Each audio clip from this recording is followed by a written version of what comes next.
Hi dears, ഞാൻ നിങ്ങളെ സ്വന്തം ആർപി. ഇന്നൊരു നല്ലൊരു ഇൻഫോർമേറ്റീവ് ആയിട്ടുള്ള മറ്റൊരു വീഡിയോ ആയിട്ടാണ് ഞാൻ വന്നിട്ടുള്ളത്. എങ്ങനെ ഒരു എസ്സേയെ മനോഹരമായിട്ടൊരു സ്പീച്ചാക്കി മാറ്റാമെന്നുള്ളതാണ് നമ്മളിന്ന് പഠിക്കാൻ പോകുന്നത്. ലാസ്റ്റ് വീഡിയോയിൽ നമ്മൾ എങ്ങനെയാണ് ഒരു പെർഫെക്റ്റ് എസ്സേ ഉണ്ടാക്കിയെടുക്കുക എന്നുള്ളത് നമ്മൾ പഠിച്ചിട്ടുണ്ട്. അപ്പോൾ ആരെങ്കിലും മറന്നു പോയിട്ടുണ്ടെങ്കിൽ ആ വീഡിയോ ഒന്ന് റെഫർ ചെയ്യണം.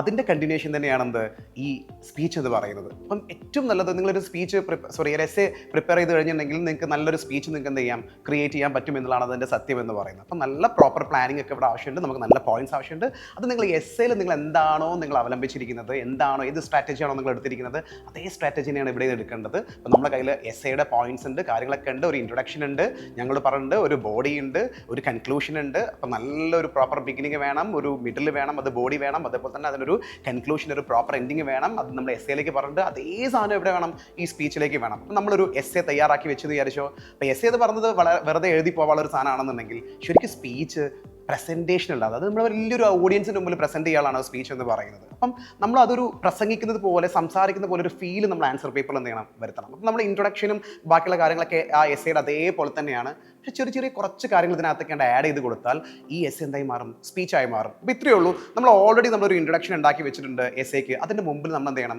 ഒരു സല്യൂട്ടേഷനൊക്കെ നമ്മൾ കൊടുത്തു കൊടുക്കുക. അതായത് നമ്മൾ ഏത് ഓഡിയൻസിൻ്റെ മുമ്പിലാണ് നമ്മൾ നിൽക്കുന്നത് എന്ത് ചെയ്യുന്നത്, നമ്മൾ ജസ്റ്റ് ഒന്ന് അവരൊന്ന് മെൻഷൻ ചെയ്താൽ മാത്രം മതി. ഫോർ എക്സാമ്പിൾ, നിങ്ങൾ സ്കൂൾ അസംബ്ലിയിലാണ് നിങ്ങൾ സംസാരിക്കുന്നുണ്ടെങ്കിൽ respected principal, teachers and my dear friends എന്ന് പറയുന്നത് നിങ്ങൾ തുടങ്ങുന്നു. ഇനി പേടിക്കൊന്നും വേണ്ട. ചിലപ്പോൾ എപ്പോഴും സ്കൂൾ അസംബ്ലിയിലൊന്നും ആവുന്നില്ല. ഒരു പബ്ലിക് ഓഡിയൻസിന് മുമ്പിലാണെങ്കിൽ നിങ്ങൾ എന്ത് വെക്കും, ഒന്നുമില്ല, ഇത്രയേ ഉള്ളൂ.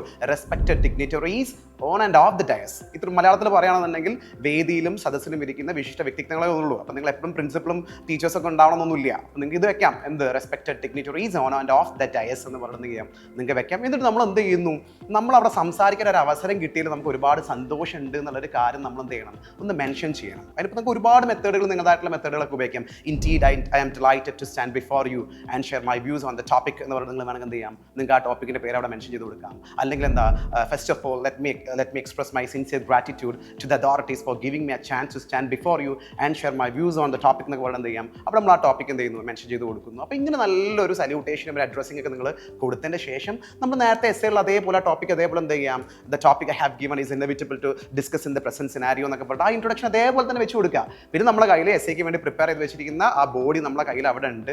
അപ്പോൾ ഈ ബോഡി അതൊരു എസ്സേയുടെ ഫോർമാറ്റിലാണ്. നമ്മൾ എന്ത് ചെയ്യാമെന്ന് അറിയോ, ഇതിനകത്ത് കുറച്ച് സാധനങ്ങൾ ആഡ് ചെയ്ത് കൊടുത്താൽ മതി. ബാക്കി അങ്ങനെ തന്നെ ആ എന്താണ് ആ ഇഷ്യൂ എന്താണ് നമ്മൾ മെൻഷൻ ചെയ്യുക, അതിൻ്റെ ഇല്ലിഫെക്ട്സും കോൺസിക്വൻസസ് ഒക്കെ എന്ത് ചെയ്യുക, നിങ്ങൾ വെക്കുക. അതേപോലെ നിങ്ങൾ റീസെൻറ്റ് ന്യൂസ് പേപ്പേഴ്സ് റിപ്പോർട്ടഡ് ആയിരുന്നു പറഞ്ഞാൽ അതിൻ്റെ എവിഡൻസ് ഒക്കെ വെക്കുക. അതിൻ്റെ കൂടെ അത് സംസാരിക്കുന്ന ഒരു ഫീൽ കിട്ടാൻ നമുക്കൊരു സാധനം അതിൽ ഉൾപ്പെടുത്തിയാൽ മതി. അതിൻ്റെ പേരാണ് റെറ്റോറിക്കൽ ക്വസ്റ്റ്യൻസ് എന്ന് പറയുന്നത്. എന്താണ് rhetorical questions? Otherwise it's known as open ended questions. ഈ പ്രാസംഗികർ പ്രസംഗത്തിൻ്റെ ഇടയിൽ ഉപയോഗിക്കുന്ന ചില ചോദ്യങ്ങളാണ്. അതിന് സ്പെസിഫിക് ആൻസർ ഒന്നും ഉണ്ടാവില്ല. ആ പ്രസംഗിക്കുന്ന ആൾക്ക് തന്നെ എന്ത് ചെയ്യാം, അതിൻ്റെ ആൻസർ അറിയുന്നുണ്ടായിരിക്കും. അല്ലെങ്കിൽ മുമ്പിൽ ഓഡിയൻസിൽ അവർ let them find the answer themselves. അവർ തന്നെ എന്ത് ചെയ്യുക, സ്വന്തം കണ്ടെത്തുക. എന്തൊക്കെയാണ്, who is responsible for it, who find a solution, what happen in the past. ഇങ്ങനത്തെ ചില ചോദ്യങ്ങളുണ്ട്. ആരാണ് അതിന് ഉത്തരവാദി, ആരതിനൊരു ഉത്തരം കണ്ടെത്തും, എന്താണ് കഴിഞ്ഞ വർഷം സംഭവിച്ചത്. ഇതുപോലെയുള്ള ചില ക്വസ്റ്റ്യൻസ് അതിനകത്തേക്ക് എന്ത് ചെയ്യാം, ആഡ് ചെയ്ത് കൊടുക്കാം. അപ്പോൾ വേറെ നെസസറി നിങ്ങൾ ഈ പറയുന്ന ബോഡിക്കകത്ത് ഇതൊക്കെ എന്ത് ചെയ്യുക, ഉൾപ്പെടുത്തിക്കൊണ്ട് ഒരു പ്രസംഗിക്കുന്ന ഒരു ഫീൽ നിങ്ങൾ അതിനെ വരുത്തി കൊടുക്കുക. പക്ഷേ നിങ്ങൾ പോയിന്റ് ആക്കി ഒന്നും എഴുതണ്ട. ഞാൻ നേരത്തെ പറഞ്ഞ അണ്ടർലൈനൊക്കെ ചെയ്ത് പോകാമെന്ന് പറഞ്ഞാൽ അങ്ങനെ വേണ്ട. കാരണം എസ് ആണ് പ്രസംഗിക്കാനുള്ളതാണ്. അതേപോലെ തന്നെ പ്രോപ്പർ ഒരു ടൈറ്റിൽ ഹെഡിങ് വെച്ചിട്ട് തുടങ്ങാൻ മറക്കരുത്. നിങ്ങൾ ഏറ്റവും സ്ട്രോങ്ങർ പോയിന്റിനെയാണ് നിങ്ങൾ ആദ്യം മുമ്പിലേക്ക് വെക്കേണ്ടത്. ലാസ്റ്റിലേക്ക് മാത്രമേ നിങ്ങൾ വീക്കർ പോയിന്റ്സ് വെക്കാൻ പാടുള്ളൂ. പിന്നെ അതുപോലെ തന്നെ എന്ത് ചെയ്യുക, നിങ്ങൾ കൺക്ലൂഡ് ചെയ്യുമ്പോൾ നേരത്തെ നിങ്ങളുടെ അസസ്മെൻറ്റും നിങ്ങളുടെ സൊല്യൂഷൻസും നിങ്ങളുടെ സജഷൻസ് ഒക്കെ നമ്മൾ എസ്സേയിൽ പറഞ്ഞ പോലെ തന്നെ നിങ്ങൾ എന്ത് ചെയ്യുക, ഉൾപ്പെടുത്തുക. അതിൻ്റെ കൂടെ വേണമെങ്കിൽ എന്ത് ചെയ്യാം, നിങ്ങൾക്ക് നല്ല കോട്ടൊക്കെ ഉണ്ടെന്നുണ്ടെങ്കിൽ ആ കോട്ട് വെച്ചിട്ട് എന്ത് ചെയ്യാം, നിങ്ങൾക്ക് അതിനെ കൺക്ലൂഡ് ചെയ്യാം. For example, before I conclude my words let me quote the lines of the great Robert Frost എന്നൊക്കെ പറഞ്ഞ് എന്ത് ചെയ്യാം, നിങ്ങൾക്ക് നല്ലൊരു കോട്ടൊക്കെ എന്താണ്, woods are lovely dark and deep but I have promised to keep miles to go before I sleep, miles to go before I sleep എന്നൊക്കെ നല്ലൊരു കോട്ടിലേക്ക് എന്ത് ചെയ്യാം, നിങ്ങൾക്ക് അവസാനിക്കാം. ഇത് വേണമെങ്കിൽ നിങ്ങൾക്ക് എന്ത് ചെയ്യാം, നിങ്ങൾ ഈ പ്രസംഗത്തിൻ്റെ തുടക്കത്തിൽ നിങ്ങൾക്ക് വേണമെങ്കിൽ കോട്ടൊക്കെ വെച്ച് തുടങ്ങാൻ പറ്റും. നല്ല ക്രിയേറ്റീവായിട്ടൊക്കെ നിങ്ങൾക്ക് തുടങ്ങാൻ പറ്റും. എന്താണ്, ഈ റെസ്പെക്റ്റഡ് ഡിഗ്നിറ്ററീസിനൊക്കെ മുന്നേ തന്നെ നിങ്ങൾക്ക് എന്ത് ചെയ്യാം, journey of thousand smiles start with a single step എന്ന് പറഞ്ഞിട്ട് respected teachers and principal, teachers and my dear friends കൊണ്ട് എന്ത് ചെയ്യാൻ തുടങ്ങാം.